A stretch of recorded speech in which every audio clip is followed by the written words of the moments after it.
Bonjour, je suis Julien Dupouille, Fouquet Dupouille. Je travaille aux éditions de la Cerise et donc je vais vous présenter très rapidement les éditions de la Cerise pour ceux qui ne connaîtraient pas et surtout nos deux ouvrages de cet automne à paraître et parus. Donc les éditions de la Cerise, c'est une maison d'édition qui a été créée par Guillaume Trouillard en 2003 en sortant des Beaux-Arts d'Angoulême, puisque Guillaume Trouillard est à la fois auteur et éditeur. Ce qui le place comme, c'est ce qui fait qu'il a une ligne directrice. Il va chercher des dessins plutôt beaux-arts. Beaux-arts, pas école des beaux-arts, beaux-arts, musée des beaux-arts. Voilà, c'est une façon de présenter. Cette année, nous avons deux ouvrages qui sortent. Le premier, c'est Rêve de Malinche, donc qui est sorti le 10 septembre, qui est un ouvrage espagnol au départ, par Pablo Oladell, un dessinateur espagnol, et Gonzalo Suarez, un réalisateur, cinéaste et auteur espagnol. Le début du projet était un film où les illustrations de Pablo étaient filmées et la caméra se déplaçait dans les illustrations avec une voix off. Et puis par la suite, ils en ont fait une bande dessinée. C'est sur donc Malinche, Moctezuma et Cortés. La façon dont Cortés a manipulé un petit peu ou pas, on ne sait pas trop. La légende est un peu floue quant au rôle de Malinche qui faisait l'interprète et qui aurait éventuellement trompé son peuple qu'il avait vendu à Cortés. Donc, pour en parler, je vais vous lire juste ce qu'en dit la Croix.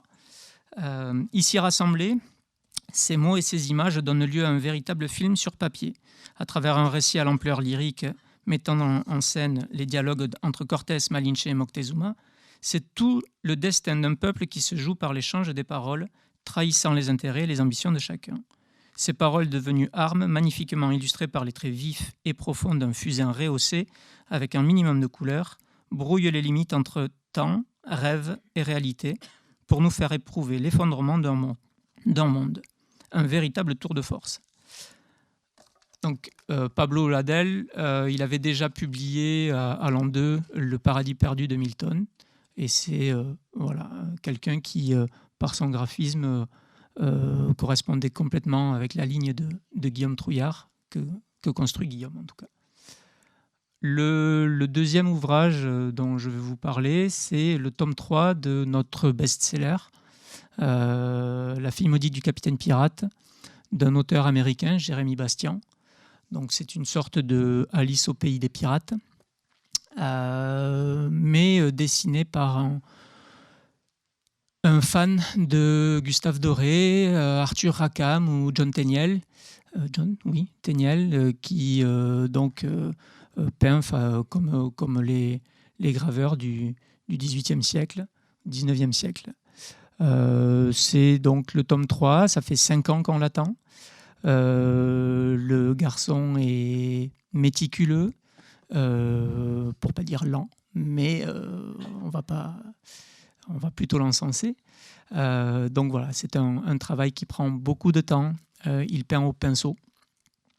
Quand vous verrez les dessins, vous direz que les originaux sont un tout petit peu plus petits que le format d'impression. Et vous vous rappellerez qu'il peint au pinceau et pas au stylo ou à la plume. Et c'est assez impressionnant. C'est ce qui explique le temps.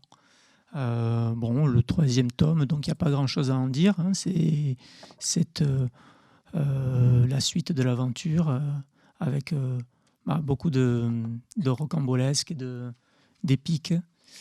Je ne sais pas si j'ai encore un peu de temps pour... Non, je peux terminer là-dessus. C'est très bien.